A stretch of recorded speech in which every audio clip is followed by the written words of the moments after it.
Shalom Bapak Ibu, saudara-saudara yang kekasih, kepada jemaat kami yang masih menikmati beribadah di rumah karena pandemi COVID-19. Kami sungguh mengajak kita semua untuk bisa menikmati beribadah di rumah ataupun dimanapun saja. Di dalam hari Minggu ini, yaitu Minggu Advent yang kedua, kita terus menantikan kedatangan Tuhan yang kedua kali. Jemaat yang kekasih, kita akan memulai ibadah kita. Mari jemaat, saya undang untuk bangkit berdiri. Di dalam nama Allah Bapa dan Tuhan Yesus Kristus, serta Roh Kudus, Pencipta langit dan bumi. Amin. Terpujilah Tuhan, Allah Israel, sebab Ia melawat umatnya dan membawa kelepasan baginya. Ia menumbuhkan sebuah tanduk keselamatan bagi kita di dalam keturunan Daud, hamba-Nya. Haleluya.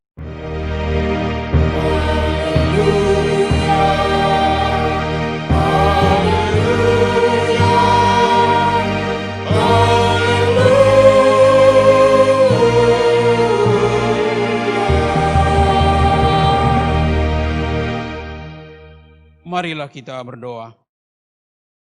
Ya Tuhan Allah Bapa yang Maha Pengasih dan Pemurah, kami menyembah Engkau dan bersyukur karena kasih-Mu yang sungguh mulia.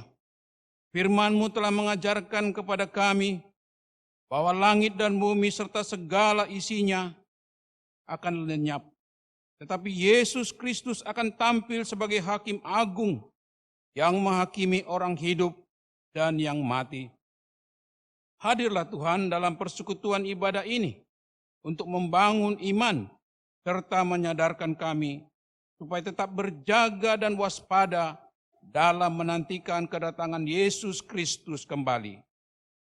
Dengarkanlah doa permohonan kami melalui anak-Mu Yesus Kristus Tuhan kami.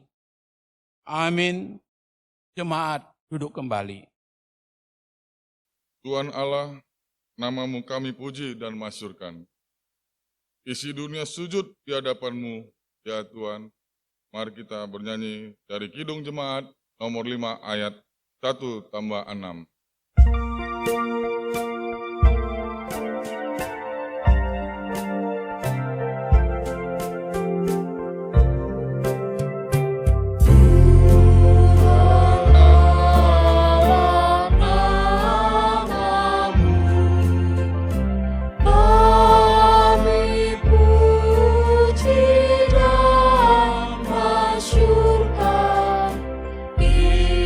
Isi dunia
marilah kita bangkit berdiri.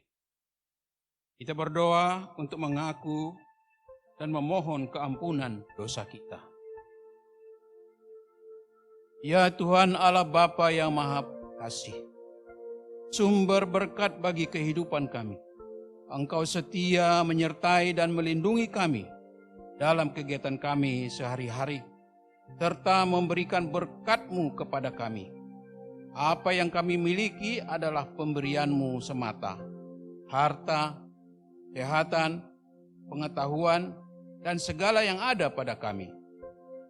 Namun semua itu sering kami pergunakan justru untuk hal yang sia-sia. Bahkan seringkali kami mempergunakan sebagai alat untuk berpaling daripada-Mu. Bapa yang baik, kami telah berdosa kepada-Mu. Ampunilah kami atas segala dosa kami. Anugerahkanlah kepada kami hikmat hingga kami mampu mempergunakan apa yang kami miliki untuk segala kebaikan sesuai dengan kehendak-Mu. Dalam nama Yesus Kristus, kami memohon keampunan dosa kami. Amin. Dengarkanlah firman Allah, janji tentang keampunan dosa. Berbahagialah orang yang diampuni pelanggarannya, yang dosanya ditutupi. Berbahagialah manusia yang kesalahannya tidak diperhitungkan Tuhan. Kemuliaan bagi Allah di tempat yang maha tinggi. Amin. Jemaat duduk kembali. Kudapat janji yang teguh, kuharap sabdanya. Dan Tuhanlah perisaiku tetap selamanya. Kita bernyanyi dari Kidung Jemaat nomor 40, 1, 2, dan 4, ajaib benar anugerah.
Marilah kita bangkit berdiri.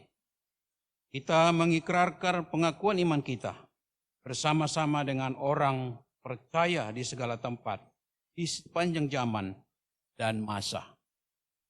Aku percaya kepada Allah, Bapa yang Maha Kuasa, Khalik langit dan bumi, dan kepada Yesus Kristus, Anaknya yang tunggal, Tuhan kita, yang dikandung daripada Roh Kudus, lahir dari anak darah Maria, yang menderita di bawah pemerintahan Pontius Pilatus, disalibkan, mati dan dikuburkan, turun ke dalam kerajaan maut.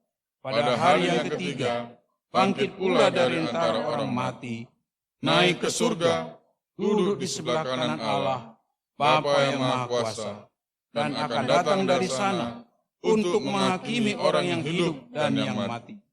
Aku percaya kepada Roh Kudus, gereja yang kudus dan am, persekutuan orang kudus, pengampunan dosa, kebangkitan daging, dan hidup yang kekal. Amin. Jemaat silakan duduk. Sebelum kita mendengarkan firman Tuhan, kita bernyanyi dari Kidung Jemaat nomor 84 ayat 1 dan 2. Ya Yesus, Engkau kurindukan.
Anugerah Tuhan kita Yesus Kristus yang melampaui segala akal budi, itulah yang memelihara hati dan pikiran kita sekalian.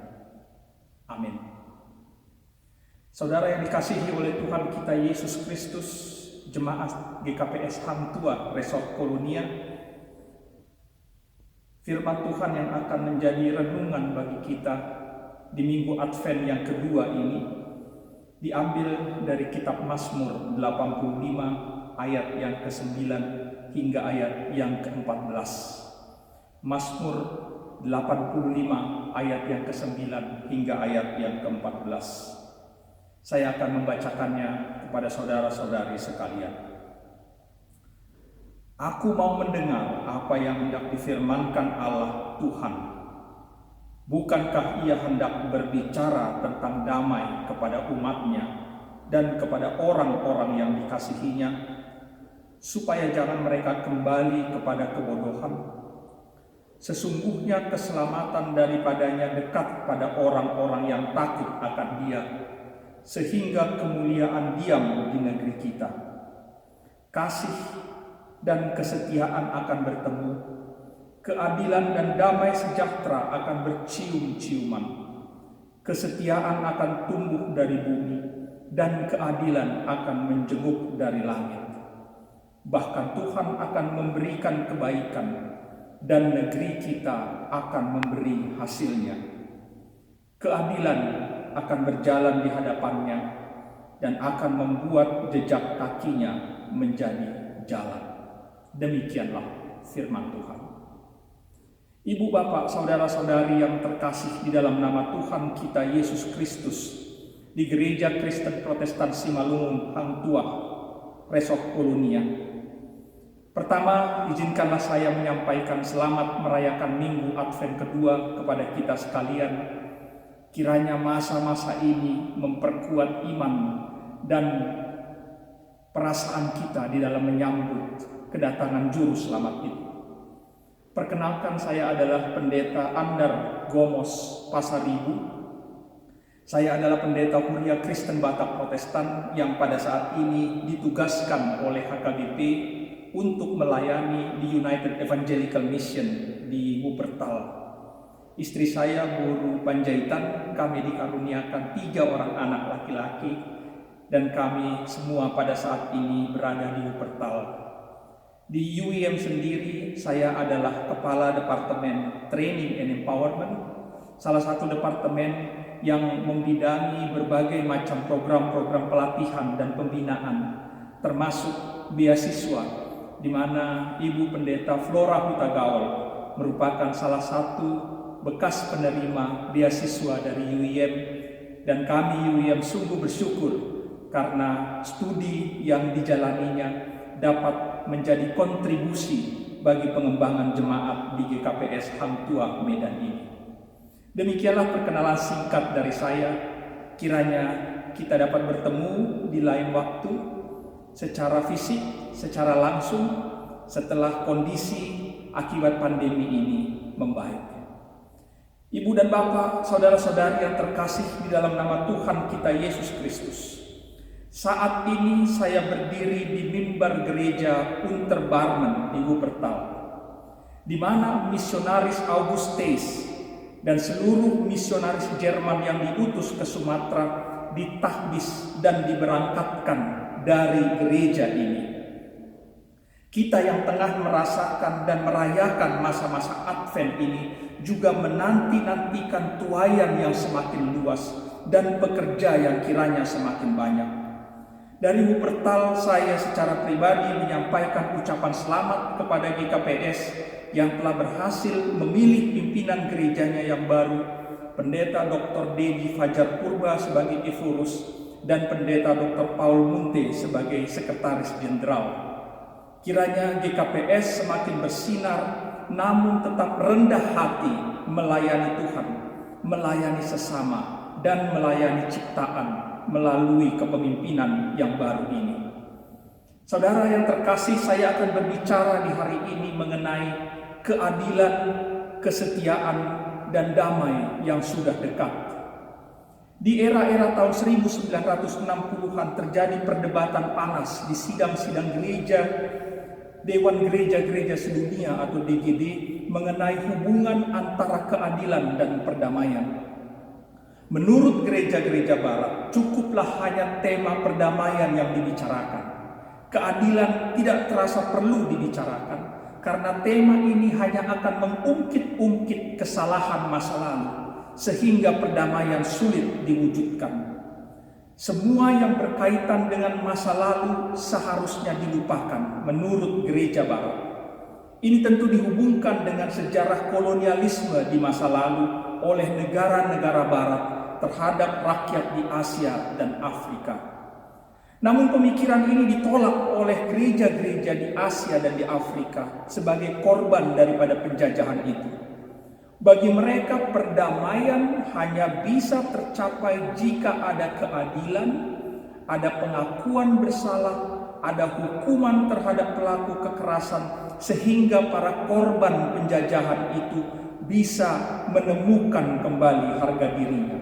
tidak mungkin melupakan pembunuhan massal, mustahil melupakan kekerasan, pemerkosaan, penghapusan etnis yang dilakukan oleh bangsa Barat supaya kita bisa duduk bersama.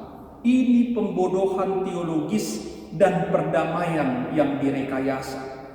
Perdebatan sengit terjadi sehingga diputuskanlah bahwa perdamaian hanya dapat terwujud jika masing-masing pihak beroleh keadilan. Saudara sekalian, sejak awal kisah-kisah dalam Perjanjian Lama adalah kisah-kisah yang banyak mengangkat tema keadilan. Hukum Taurat merupakan berbagai aturan yang berisikan prinsip-prinsip keadilan yang harus dilakukan oleh bangsa Israel agar mereka dapat hidup teratur dan damai. Dan keadilan Allah selalu dinyatakan dengan Allah yang berdaulat, Allah yang mengasihi, menghukum, mengampuni, dan merehabilitasi. Salah satu contohnya adalah pembuangan di Babel. Allah murka terhadap bangsa yang dikasihinya itu karena dosa mereka.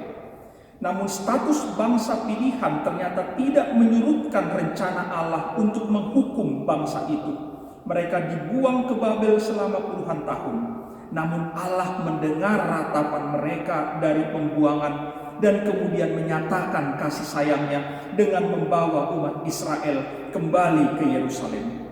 Dan dalam Perjanjian Baru Allah juga menyatakan keadilannya bagi dunia ini. Ingat, inkarnasi Kristus sesungguhnya bukan sweet story, bukan kisah yang indah, saudaraku. Kitalah yang kemudian menafsirkan Natal itu dengan semena-mena, dengan glamoritas, dengan perilaku konsumerisme yang sama sekali tidak ada hubungannya dengan kedatangan Kristus. Kristus yang datang adalah wujud kehadiran Allah yang sesungguhnya menyakitkan hati Allah. Siapapun yang berbuat dosa harus dihukum. Itulah prinsip keadilan Allah. Manusia yang diciptakannya itu telah berlumur dosa dan harus menerima keadilan Allah. Namun Allah sangat mencintai kita sehingga Allah tidak tega menjebloskan kita kepada penghukuman. Dengan berat hati Allah merelakan anak yang dikasihinya itu untuk menanggung hukuman itu, menggantikan kita. Hukuman tetaplah hukuman, namun Allah sendiri yang kemudian menanggung hukuman itu. Saudara terkasih, ada 3 hal yang hendak kita camkan baik-baik di masa Advent di tengah-tengah pandemi ini. Yang pertama, firman Allah merupakan sumber kebijaksanaan dan kebodohan merupakan bentuk ketidakhadiran firman Allah seperti tertulis di ayat 9. Di Eropa semakin banyak umat Kristen yang memilih meninggalkan gereja dan menjadi ateis. Mengapa? Harus diakui gereja dan umat Kristen lebih memilih hidup di dalam kebodohan. Banyak gereja mengaku memberitakan firman Allah, namun hidup mereka bertolak belakang daripada kebenaran firman Allah itu. Apa contohnya? Konflik internal karena perebutan kekuasaan, perkelahian di dalam gedung gereja antar sesama warga jemaat, ada pendeta yang ditarik dari mimbar, ada konflik gereja yang kemudian melibatkan aparat keamanan dan pengadilan, ada korupsi dan penyelewengan uang di dalam gereja. Presiden Donald Trump membela dirinya atas pembunuhan orang kulit hitam George Floyd pada waktu lalu dengan memegang Alkitab di depan gereja Episkopal St. John di Washington DC. Gereja sering dijadikan kampanye para politisi. Di Rwanda, Afrika 26 tahun yang lalu, suku Hutu dan Tutsi saling membantai dan salah satu tempat pembantaian manusia itu terjadi di dalam gereja.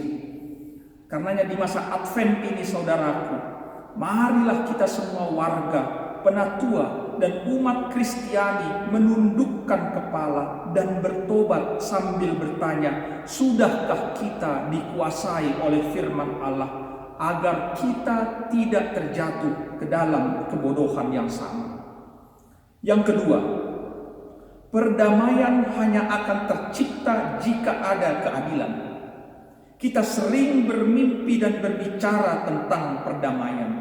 Namun kita sering melupakan aspek utama dari perdamaian itu, yaitu keadilan.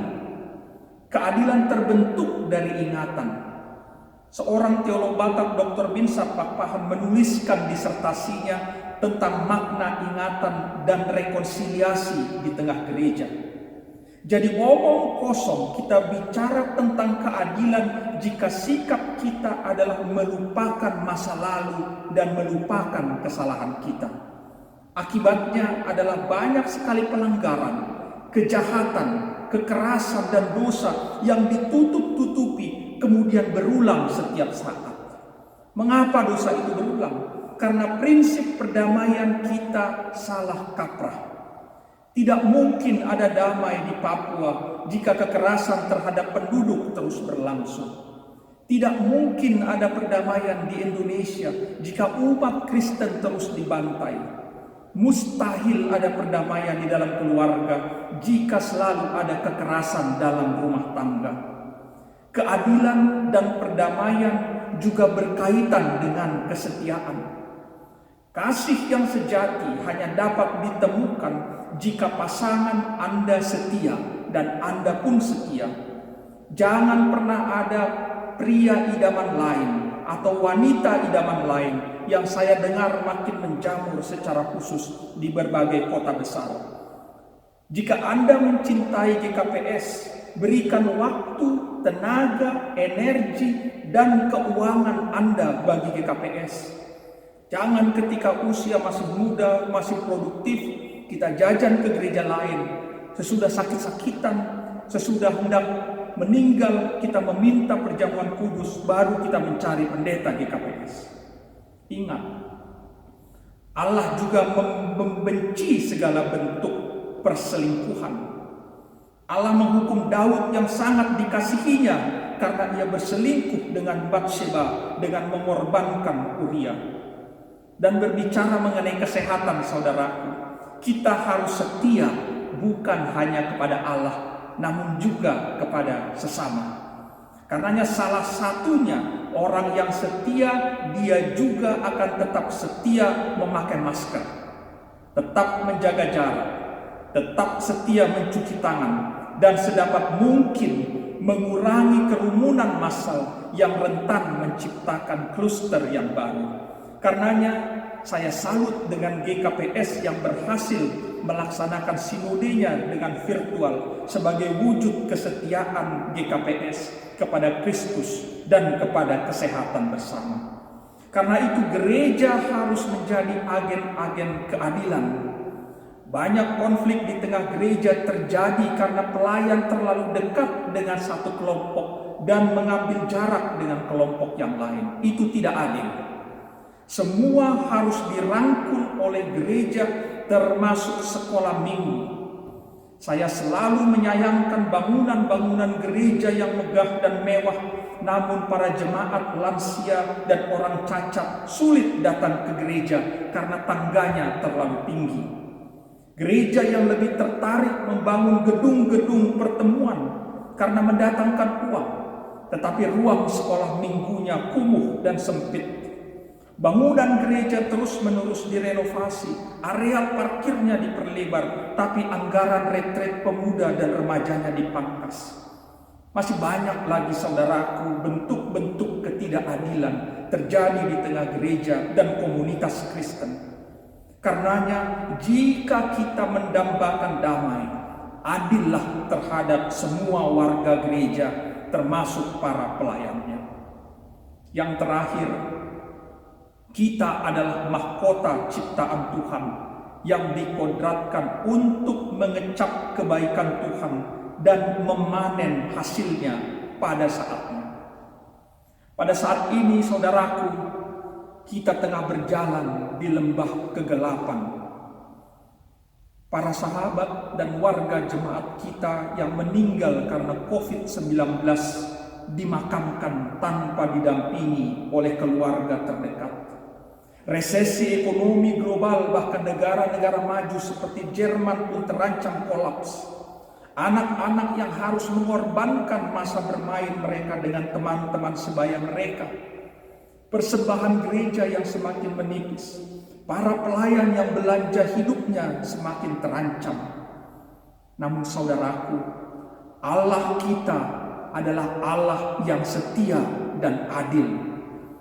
Tanah kita pada saat ini memang tandus, tapi yakinlah saudaraku, Tuhan tengah mendatangkan hujan deras membasahi negeri ini.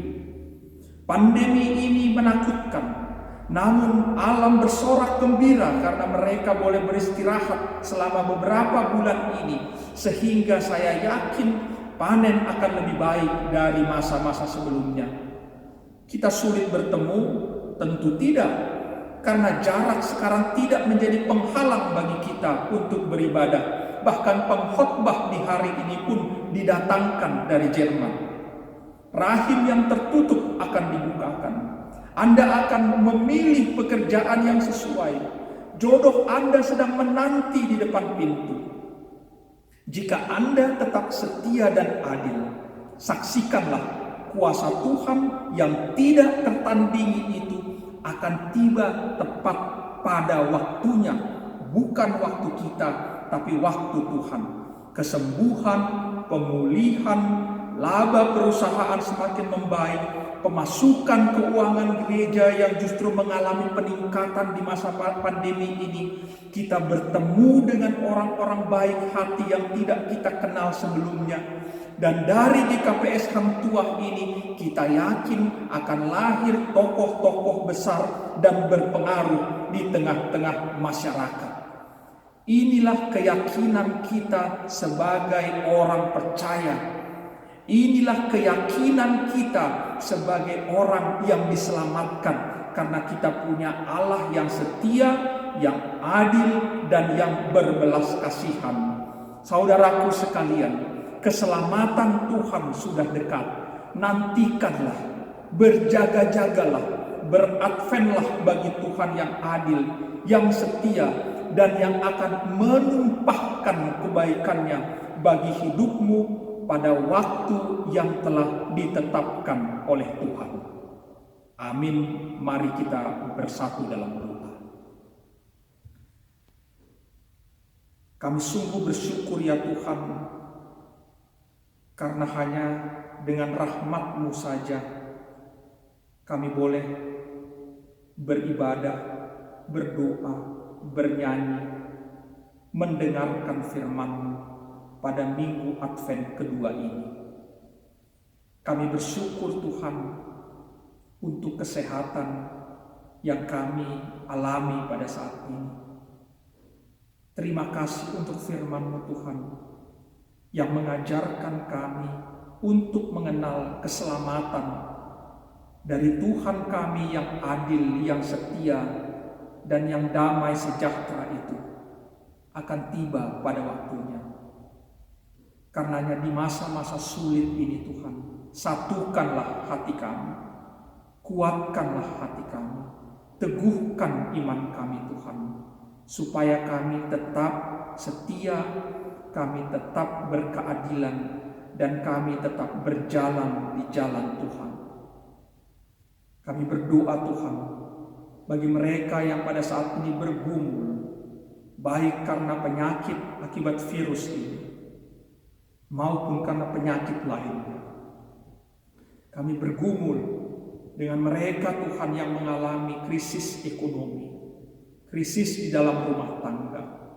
Mereka yang pada saat ini Tuhan berduka, mereka yang pada saat ini Tuhan tertekan karena begitu banyaknya unsur-unsur yang harus membebani kami Tuhan. Biarlah kami terus beradven dengan mereka. Kami terus menanti-nantikan kedatangan-Mu Tuhan yang membawa keselamatan, keadilan, dan damai sejahtera itu. Berkati jemaat-Mu di GKPS Hang Tuah ini Tuhan. Biarlah seluruh jemaat, seluruh pelayan boleh bersatu bergandengan tangan untuk mewujudkan jemaat yang takut akan Tuhan. Biarlah kami semua Tuhan di dalam penyertaan Tuhan, Jagalah seluruh jemaat ini Tuhan, dari yang paling muda hingga yang tertua. Biarlah di tengah-tengah pandemi ini, hati kami tetap di dalam sukacita dan pengharapan yang hidup. Hingga waktunya nanti, kami benar-benar mampu merayakan kelahiran Kristus yang lahir di dalam kesederhanaan, di dalam kemiskinan dan keprihatinan. Tuhan, berkatilah kami semua, berkatilah umat-Mu dimanapun mereka berada, berkati keluarga-keluarga dan umat Kristen secara khusus di Sigi yang baru saja menghadapi pembantaian yang keji. Tuhanlah yang menguatkan hati mereka dan hati kami Tuhan, bahwa kami harus memikul salib-Mu yang kadang begitu menyakitkan itu. Tapi kami percaya bahwa Tuhan bersama dengan kami dan Tuhan akan menyertai kami hingga pada kesudahannya. Terima kasih ya Tuhan. Terimalah ibadah kami. Terimalah doa, pujian, dan firman yang telah disampaikan hamba-Mu ini menjadi persembahan yang harum di hadapan-Mu. Di dalam nama Tuhan kami Yesus Kristus, kami berdoa dan mengucap syukur. Amin.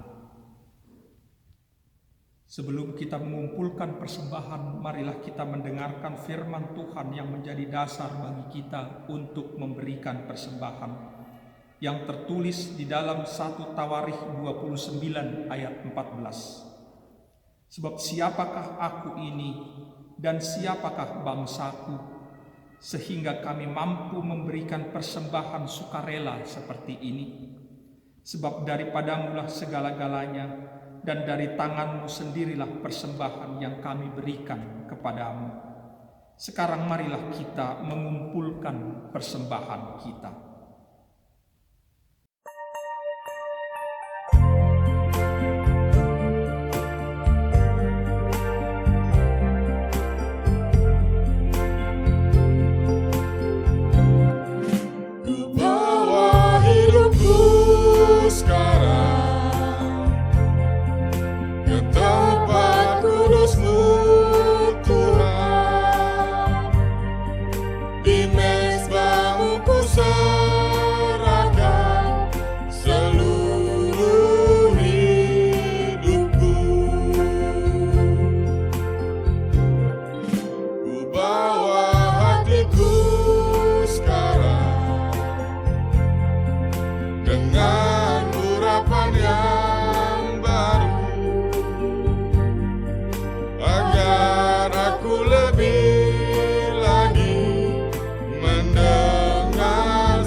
Marilah kita bangkit berdiri.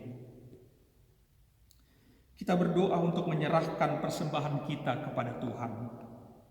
Ya Tuhan Allah, Bapa yang Maha Murah dan Pengasih, kami bersyukur dan berterima kasih atas segala berkat dan anugerah-Mu yang senantiasa melimpah dalam kehidupan kami. Tuhan telah menyertai kami dan memberkati segala pekerjaan kami hingga hari ini.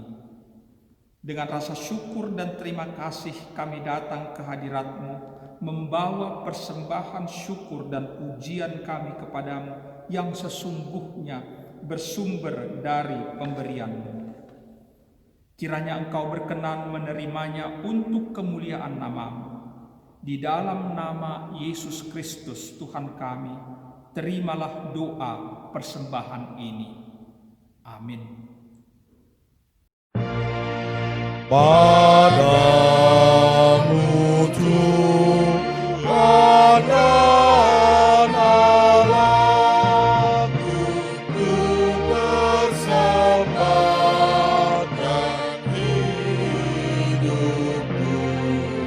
dari puji dan ragaku hanya dalam hatiku yang engkau pulihkan, padamu juga ku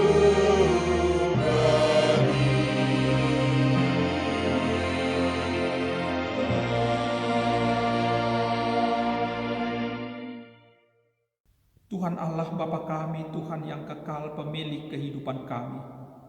Kami bersyukur atas perbuatan-Mu yang sungguh besar dalam kehidupan kami. Engkaulah sumber segala kehidupan, Allah yang awal dan yang akhir, yang selalu setia menuntun hidup kami. Kami memohon kiranya Engkau tetap mengingatkan kami supaya tetap hidup dalam kasih dan kebenaran. Tuntunlah kami kepada pertobatan agar kami turut mewarisi kehidupan kekal yang telah dijanjikan oleh Yesus Kristus Tuhan kami. Ingatkan dan ajarilah kami agar senantiasa bertanggung jawab dalam mempergunakan hari-hari yang Engkau anugerahkan kepada kami bagi kemuliaan nama-Mu saja. Dengarlah doa permohonan kami beralaskan kasih-Mu di dalam nama Tuhan Yesus Kristus, Juru Selamat kami. Amin.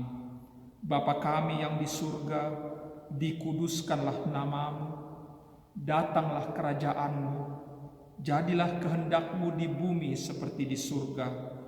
Berikanlah kami pada hari ini makanan kami yang secukupnya, dan ampunilah kami akan kesalahan kami seperti kami juga mengampuni orang yang bersalah kepada kami. Dan janganlah membawa kami ke dalam pencobaan, tetapi lepaskanlah kami daripada yang jahat. Karena Kau yang punya kerajaan dan kekuasaan dan kemuliaan sampai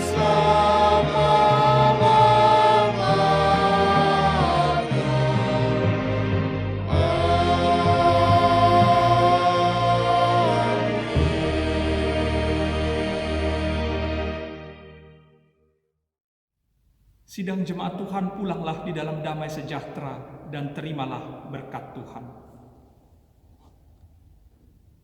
Tuhan memberkati engkau dan melindungi engkau. Tuhan menyinari engkau dengan wajah-Nya dan memberi engkau kasih karunia.